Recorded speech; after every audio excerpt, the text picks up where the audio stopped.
আসসালামু আলাইকুম। ডালটা আমার রান্না হয়ে গেছে, ভাতও রান্না হয়ে গেছে। আমি আম আম আম দিয়ে ডাল রান্না করছি।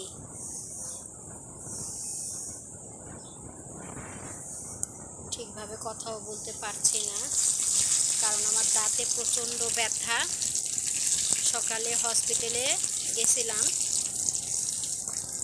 ডাক্তার দেখায় আসছি, তো ওষুধপত্র লিখে দিয়েছে, কয়েকটা ওষুধ কিনে নিয়েছি। আর দাঁতের এক্সরা করতে বলেছে। তো আগামীকাল যদি বেঁচে থাকি তাহলে হসপিটালে গিয়ে দাঁতের এক্সরা করে আবার নতুন করে ডাক্তার দেখাতে হবে।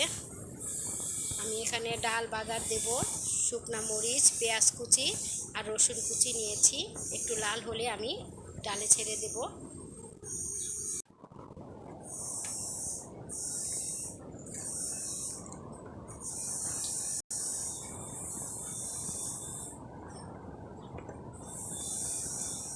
ডাল যখন সিদ্ধ বসাইছিলাম, তো ডালের সাথে আমি এই আলুগুলো সিদ্ধ করেছি। তো আজকে আমার রেসিপি হবে আলু ভর্তা, ডিম ভাজা আর টমেটো, শসা টমেটোর সালাদ। আলহামদুলিল্লাহ, আজকে আমার এই রেসিপি, কারণ যেই গরম পড়েছে, এই গরমে ভালো কিছু খাওয়ার মুখে রুচিও নাই, মুখে রুচিও লাগে ভালো কিছু খাওয়ার। তো চিন্তা করলাম, হাসপাতালে গিয়েছিলাম, তো দেরি হয়ে গেছে, বাজারে আর যেতে পারিনি। আজকে ঘরে যা ছিল তাই আমি আজকে রান্না করলাম। তো এখানে আমি শুকনা মরিচটা লাল করে ভেজে নিচ্ছি আলু ভর্তাতে দেওয়ার জন্য।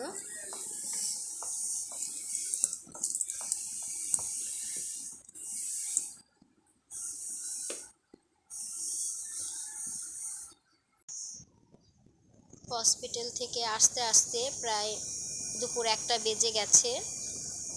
তো রান্না এই জন্য দেরি হয়ে গেল রান্না করতে। তো একা হাতে তো কি করব, একা হাতেই কাজ সামলাতে হবে। হাসপাতাল থেকে এলাম, ভাত বসালাম, ভাত রান্না করলাম, ডাল রান্না করলাম, আলু সিদ্ধ হয়ে গেছে, এখন আলু ভর্তা করব। করছো?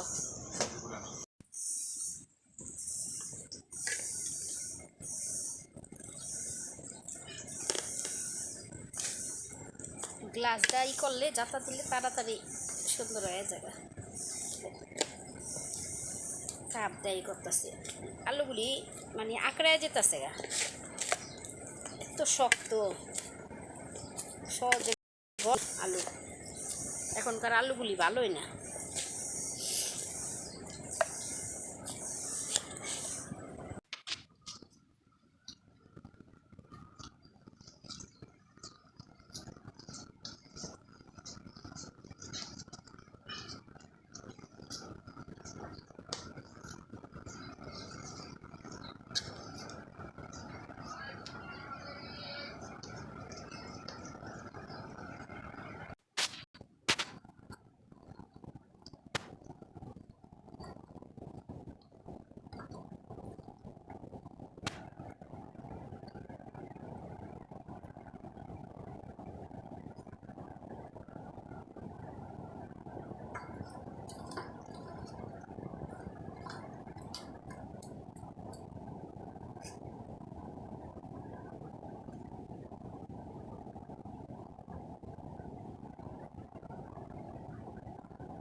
ধনিয়া পাতা হইলে ভালো হইতো। আলু ভর্তা দিতে ধনিয়া পাতা দিলে কিন্তু ভালো লাগে অনেক, কিন্তু আজকে বাজারে যেতে পারি নাই, তো সময়ও পাইলাম কই থেকে, সময় কেমনে কেমনে চলে যায়।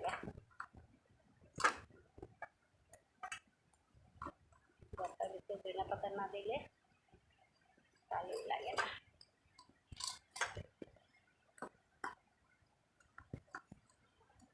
ভাত খাইবা না পরে? টমেটো আর শসা দিয়া টক দই দিয়ে একটু সালাদ বানাবো।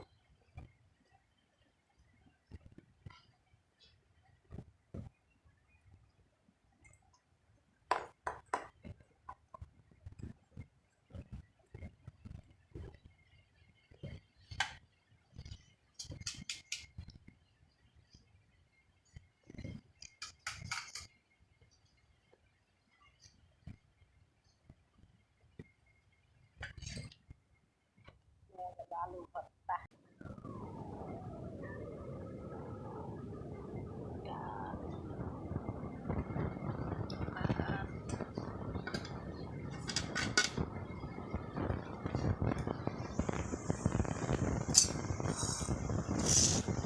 সালাদ,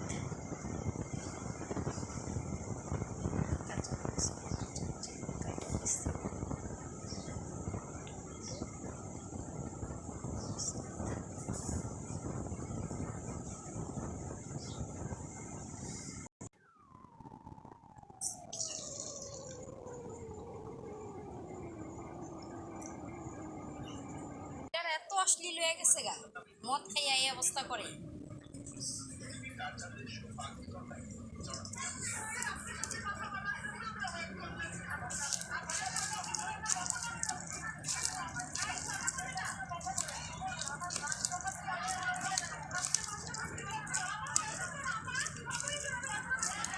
গরমের লিগা এই সালাদটা খুব উপকার।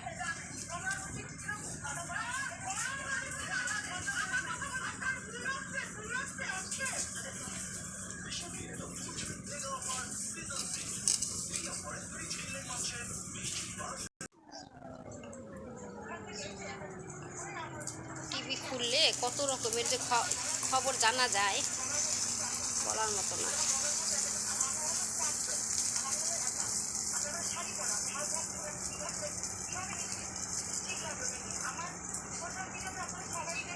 আমার রান্না হয়ে গেল, ডাল রান্না করলাম, আলু ভর্তা করলাম, শসা টমেটো আর টক দই দিয়ে একটু সালাদ করলাম আর ডিম ভাজলাম।